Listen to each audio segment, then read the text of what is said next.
फेफड़े में पानी है, एक फेफड़ा है नहीं, एक फेफड़े में पानी है, बहुत तकलीफ में है। छोटा सा बच्चा है, एक माँ का बच्चा है। ये अपील करती हूँ मरियम नवाज को, जो सरकारी इदारे में लाए ना, कोई अच्छा इंसान लगाए, कोई इंसानियत हो, ऐसे जैली गरिंदे ना हो जैसे बदतमीजी इसने मेरे साथ किया है, कल क्यों कोई दूसरे के साथ ना हो। जल्दी है ना, चले जाओ प्राइवेट चले जाओ, निश्तर में क्यों लेते आओ, सरकारी इदारे में क्यों ले आए हो।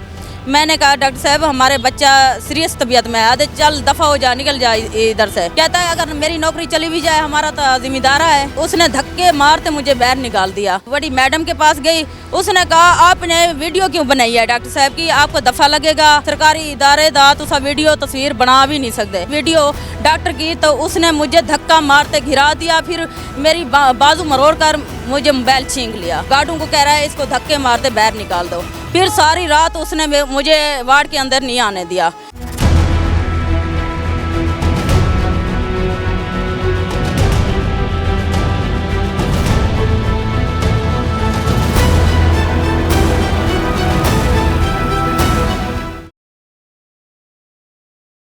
जी, निश्तर में डॉक्टर्स की बेहिसी के वाक़यात थम ही नहीं रहे। एक वाक़या अभी पुराना होता नहीं है कि दूसरा वाक़या सामने आ जाता है, जिसमें डॉक्टर मरीज़ को चेक करने के बजाय या तो मोबाइल में लग जाते हैं या टहलने लग जाते हैं। अब निश्तर बनाया ही इलाज के लिए है, यहाँ पर इलाज ना हो और डॉक्टर की बेहिसी हो तो क्या निश्तर इसलिए बनाया? ये खातून की दुहाई थी। आइए इनसे ही जानते हैं कि क्या सारा मामला था, किस तरह से बच्चे को चेक नहीं किया। मैम हमारा बच्चे की सीरियस तबीयत थी, हम सिविल हॉस्पिटल में लेते आए। उसने कहा हमारे पास जगह नहीं है बच्चे दाखिल करने के लिए, निश्तर ले जाओ। फिर निश्तर लेते आए, इधर इसने दाखिला कर लिया। सुबह सारी रात बच्चे को बुखार रहा, सुबह उसकी ड्रिप ख़त्म हो गई। 8 बजे से 3 बजे तक डॉक्टर को कहते रहे डॉक्टर साहब हमारे बच्चे की सीरियस तबीयत है, थोड़ा चेक कर लो, ड्रिप ख़त्म है, ये भी चेंज कर लो। डॉक्टर कभी मोबाइल पे लग जाता था, कभी टहलने लग जाता था, कभी अंदर जा रहा था, कभी बाहर जा रहा था, कभी मैसेज पे लग जाता था, कभी कॉल पे लग जाता था। फिर मैंने कहा डॉक्टर साहब हमारे बच्चे की सीरियस तबीयत है। फिर गुस्से से कह रहा था जब आपको जल्दी है ना, चले जाओ प्राइवेट चले जाओ, निश्तर में क्यों लेते आओ, सरकारी इदारे में क्यों ले आए हो। मैंने कहा डॉक्टर साहब हमारे बच्चा सीरियस तबीयत में है, चल दफ़ा हो जा, निकल जा इधर से। मैंने कहा इधर फिर आप क्यों खड़े हो, डॉक्टर क्यों खड़े हो, इलाज करने के लिए खड़े हो ना। वो कह रहा था हमारा जिम्मेदारा भी है, लाजमी नहीं है मुलाजमत करनी। अगर आप, मैंने कहा अच्छा मैं आपकी वीडियो बनाती हूँ, मरियम नवाज को सेंड करती हूँ। कहता है अगर मेरी नौकरी चली भी जाए हमारा तो जिम्मेदारा है, हमारे कुछ भी नहीं कर सकती आप, क्या करोगे। मैंने कहा ठीक है। फिर उसने धक्के मारते मुझे बाहर निकाल दिया। फिर मैंने कंप्लेंट की, 15 कॉल की, MS के पास गई, बड़ी मैडम के पास गई। उसने कहा आपने वीडियो क्यों बनाई है डॉक्टर साहब की, आपको दफ़ा लगेगा, आप ढकवेसो थोड़े खिलाफ कंप्लेंट कर दी है, तुम ढकीज वेसो थोड़े दफ़ा लग वैसी, सरकारी इदारे दा तुसा वीडियो तस्वीर बना भी नहीं सकते। मैं कि मैडम अगर इतना मौका ना दो तो साकू ज़रूरत है कहनी। अच्छा मेरे से ज़बरदस्ती जब मैं तस्वीर बनाने लगी वीडियो डॉक्टर की तो उसने मुझे धक्का मारते घिरा दिया, फिर मेरी बाजू मरोड़ कर मुझे मोबाइल छीन लिया। फिर कह रहा है उसको गार्डों को कह रहा है इसको धक्के मारते बाहर निकाल दो। फिर सारी रात उसने मुझे वार्ड के अंदर नहीं आने दिया।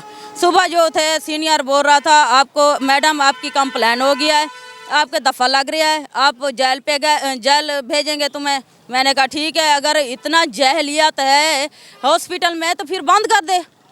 किस लिए बनाए, इलाज के लिए बनाए ना, बच्चों के लिए बनाए या इलाज के लिए बनाए ना। उसने कहा नहीं ये वीडियो क्यों बनाई है आपने। मैंने कहा भी उसने इतनी जो बदतमीजी की है, साफ ज़ाहिर में वीडियो तो बनानी है ना, भी इलाज के लिए गुंडागर्दी के लिए तो नहीं बना हॉस्पिटल।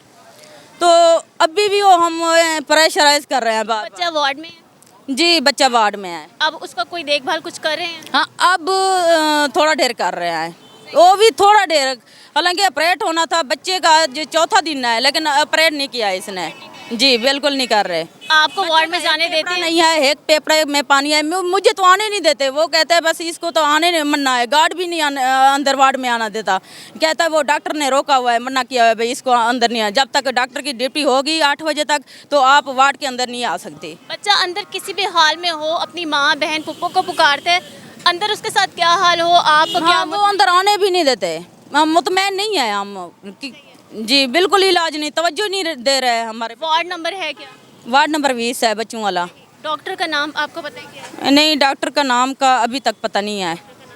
बच्चे को हुआ क्या? बच्चे फेफड़े में पानी है, एक फेफड़ा है नहीं, एक फेफड़े में पानी है, बहुत तकलीफ में है। शदद छोटा सा बच्चा है, 1 माह का बच्चा है, तो सारी रात वो नहीं सोता, बुखार होता है, रोता है। उसका दूध भी बंद करा दिया इसने, चौथा दिन है, इसने कहा दूध भी नहीं देना। चलो दूध नहीं देना, इलाज तो करो उसका। 1 माह का बच्चा अपनी फैमिली के बगैर रह लेता है, आपको जैसे अंदर ही नहीं जाने दे रहे। बस अंदर भी एक छोटी बच्ची है, 4 साल की, कहते हैं बस ये बच्ची बैठे इसके साथ और कोई ना आए। तो वो 4 साल की बच्ची खुद को संभालेगी या उस बच्चे को संभालेगी? बस ये बात तो उसको समझ नहीं आती। हाँ, मरियम नवाज से ये क्या मुतालबा है आपका? ये अपील करती हूँ मरियम नवाज़ को, जो सरकारी इदारे में लाए ना, कोई अच्छा इंसान लगाए जो समझे भाई वो बच्चे वाला हो, समझे भाई ये बच्चा है, आखिर हमारा भी बच्चे हैं, बच्चे वाला हो, कोई इंसानियत हो। ऐसे जैली गरिंदे ना हो जैसे बदतमीजी इसने मेरे साथ किया है, कल क्यों कोई दूसरे के साथ ना हो।